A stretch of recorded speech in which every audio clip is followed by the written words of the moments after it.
UP के CM Yogi Adityanath ने आज यानी शुक्रवार को नारी शक्ति वंदन अभियान की शुरुआत की। राजधानी लखनऊ के इंदिरा गांधी प्रतिष्ठान में आयोजित कार्यक्रम के दौरान सीएम योगी ने कहा कि जहां नारी की पूजा होती है वहां देवता विराजते हैं और इसीलिए अयोध्या में श्री रामलला विराजमान हुए हैं और भारत की लोक आस्था का सम्मान हुआ है। और क्या कुछ कहा सीएम योगी ने, आप भी सुनिए। मुख्य अतिथि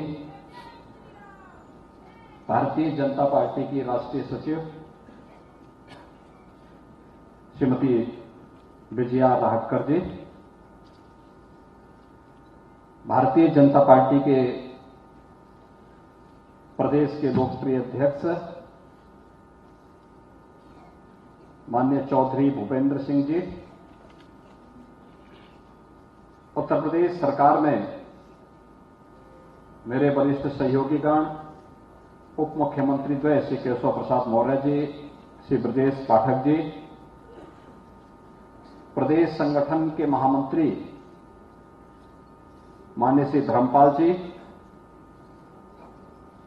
इस कार्यक्रम के संयोजक श्री अमरपाल मौर्य जी, माननीय सांसदगण, प्रदेश सरकार के मंत्रीगण, माननीय विधायक और विधान परिषद के माननीय सदस्यगण और प्रदेश भर से आए हुए सभी हमारे प्रतिनिधिगण, उपस्थित बहनों और भाइयों, श्री अयोध्या धाम में प्रभु श्री रामलला के प्राण प्रतिष्ठा समारोह के अभी एक पक्ष पूरा भी नहीं हुआ है कि यह शक्ति वंदन अभियान आदरणीय प्रधानमंत्री जी की प्रेरणा से माननीय राष्ट्रीय अध्यक्ष जी के नेतृत्व में उसका एक कार्यक्रम प्रदेश की राजधानी लखनऊ में आयोजित है। मैं इस अवसर पर आप सबका हृदय से अभिनंदन करता हूं, स्वागत करता हूं। आप सभी पूरे प्रदेश भर से आए होंगे और बाहर से भी प्रतिनिधि आए हैं। एक अवसर है जब पूरी दुनिया उत्तर प्रदेश में अयोध्या धाम की ओर आकर्षित हो रही है, तो आप सब भी अयोध्या धाम का दर्शन अवश्य करेंगे। इसके लिए हमारी टीम व्यवस्था सुनिश्चित करेगी और कोई समस्या होगी तो उसके बारे में अवगत करा देंगे, तो वहां की सारी व्यवस्था दर्शन की और प्रभु रामलला के दर्शन करने का एक सौभाग्य हम सबको प्राप्त हो, यह हमें सुनिश्चित करना चाहिए। वास्तव में 500 वर्षों के उपरांत एक लंबी लड़ाई और संघर्ष के उपरांत, तपस्या और साधना के उपरांत प्रधानमंत्री मोदी जी के नेतृत्व में यह सिद्धि प्राप्त हुई है। अयोध्या में प्रभु रामलला के प्राण प्रतिष्ठा का यह समारोह केवल प्राण प्रतिष्ठा समारोह नहीं है, भारत की लोक आस्था और जनविश्वास की पुनर्प्रतिष्ठा है, भारत के पुराने गौरव की पुनर्प्रतिष्ठा का एक अभियान है और इसकी मैं आप सबको हृदय से बधाई देता हूं, आपका अभिनंदन करता हूं। अयोध्या का यह कार्यक्रम पिछले 9.5 वर्ष के अंदर प्रधानमंत्री मोदी जी के नेतृत्व में देश के अंदर चलाए गए कार्यक्रमों के अभियान की एक महत्वपूर्ण कड़ी है। पिछले 9 वर्ष के अंदर आपने देखा होगा, 9.5 वर्ष के अंदर देश के अंदर प्रधानमंत्री मोदी जी के नेतृत्व में अनेक अभियान चले।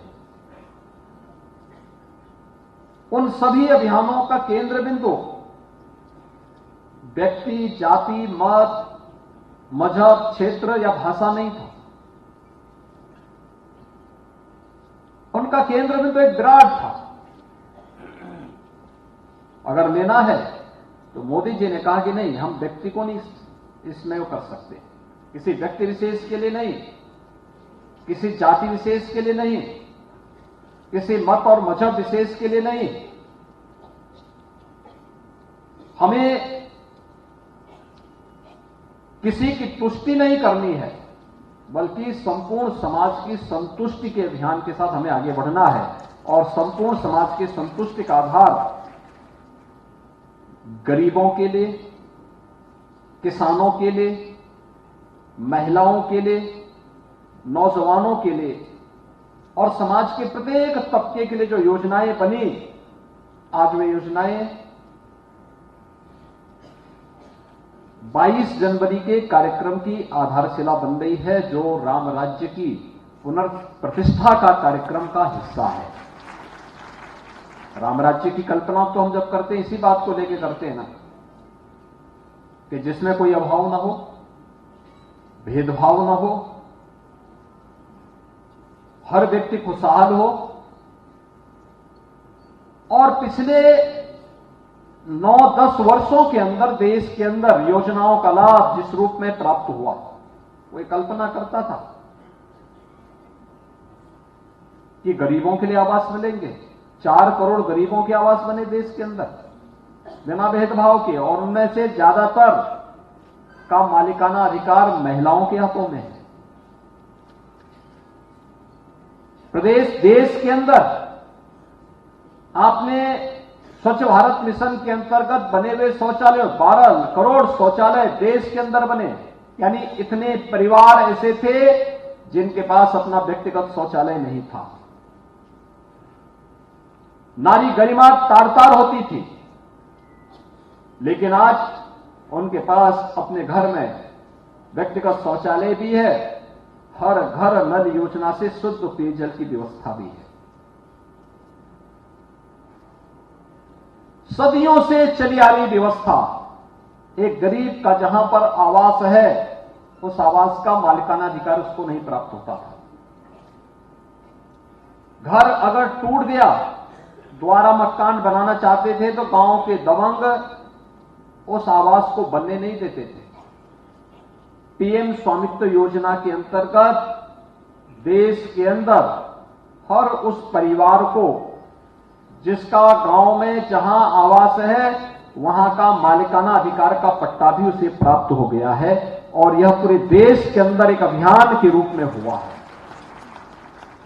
पहली बार हुआ है। स्ट्रीट वेंडर के बारे में कोई नहीं सोचता था। एक स्ट्रीट वेंडर, ठेला, खोमचा, रेडी लगाने वाला व्यक्ति, लेकिन आज उसे ब्याज मुक्त ऋण उपलब्ध होकर के आर्थिक स्वावलंबन के मार्ग में अग्रसर किया गया है। ब्यूरो रिपोर्ट, इंडिया पब्लिक खबर। फिलहाल के लिए इस खबर में बस इतना ही। देश और दुनिया की ऐसी ही तमाम बड़ी खबरों के लिए हमारे YouTube चैनल को सब्सक्राइब करें और बने रहें इंडिया पब्लिक खबर के साथ।